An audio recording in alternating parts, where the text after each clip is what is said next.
to actually go back and have them structure them as priorities as you want them to be, if they're different than what you wrote. So that would be a good exercise as well to do. And some of you may have that issue and some of you may not. So again, having your life be run by your priorities is not always going to be perfect. However, it's a good decision-making tool, like I was telling you. You stay in line with what your priorities are, and you're generally going to feel pretty good about yourself. If you get way out of balance, right? I mean, you're way over, right? You're working a lot, which probably 99% of you in this room probably have that problem. So, if not 100. And it's if you get too out of balance, you're going to be what? Stressed out. You feel like not enough. What? Lopsided. Lopsided. I'm not enough. I'm stressed out. I don't do this. I'm not good. I got to get over here. I got to get over there. I'm not taking care of this. I'm a bad mom. I'm a bad dad. I'm a bad husband. I'm really, oh my gosh, that project didn't work out okay. It's like I'm just got all these balls in the air. It's like, ah. So sticking with your priorities is going to create peace and making decisions around them. Am I going to work late tonight? No. I've worked late for the past 17 nights. No, I'm going home to my family. Do you see what I'm saying? So it's not about always doing everything perfect, but it's about maintaining a balance that is still gives you a little bit of discomfort, but that grants you peace. Does that make sense? Okay, very good. Now let's go to current situation versus ideal situation. It's the very next page. And I want to talk about something called positive intent. In a moment, I'm going to ask you to write down your current situation in each area. And again, this is the way I've structured this workbook. It's leading you to something. It's like we're all in a big bus going. Where do you want to go? California? Can we go to Hawaii by bus? Okay, we're all in a bus. We're going to LA. Okay? That's what this workbook is like. So everything that you do is leading us to the next step, and there's a purpose to it. So next we're going to talk about your current situation versus your ideal.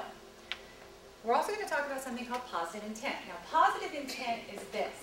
Every single thing that you do in your life, everything that human beings do, we have a positive intent for it. We don't set out to destroy ourselves, right? I mean, you could say that sometimes we look like we do, but every single thing, I mean everything from smoking, what would be the positive intent? In other words, a positive intent is an actual payoff, something positive that we're getting from a behavior, okay? What would you say the positive intent is with smoking? If I'm sorry? It depends on what you're smoking. That's true. That's a good point. Okay. Smoking cigarettes. We'll keep this clean. No, you're good. No, I'm teasing. You're good. Relieve stress. Relieve stress, number one. It used to be more of a social thing, get away from the desk. Right. And actually just step away from work for a minute. Absolutely. Anybody else have something? Feel like part of a group. Feel like part of a group? Lose weight? Very good, yeah. So smoking, which is real bad for us, right? Real bad, has a very positive intent to it, that we're doing it for a positive reason.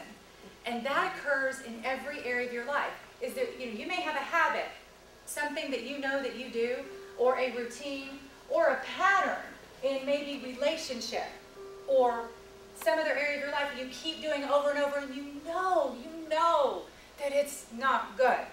Do you know what, you understand what I'm saying? Like, you know it, and you keep doing it. You don't stop. And it's because why? You're getting something, right? You have a positive intent attached to it. Now, why do we even care about this? Why does it even matter if you have a positive intent? Because you want to recognize it. The goal right now isn't to make what you're doing bad, wrong, awful, get rid of it. Ooh, it's awful. Because there's something you love about it, right? You're like, oh, I love this little behavior. It's awful, but I still like it. It's so, so you don't want to just completely throw the baby out. It's done. I'm done with that. You want to. It's okay to notice it, say, this is why I'm doing it, for this positive reason. However, I need to get that need met in a different way now. Because over here, it's killing me. Or it's bad for my relationship, it's ruining my marriage, it's costing me money, my business is not going where I want it to go because I keep doing this thing, even though it makes me feel good or feel powerful or feel significant. I need to get those needs met in a different way that's actually positive for me, right? So that's why it's important to notice what your positive intent is in each area. So take a moment. You don't necessarily have to do every single one of these. If you can, it would be wonderful, but in looking at the time, even if you could do 5 of them, it would be great. Look at your current situation in each area. And you can just write a sentence about it or a few words.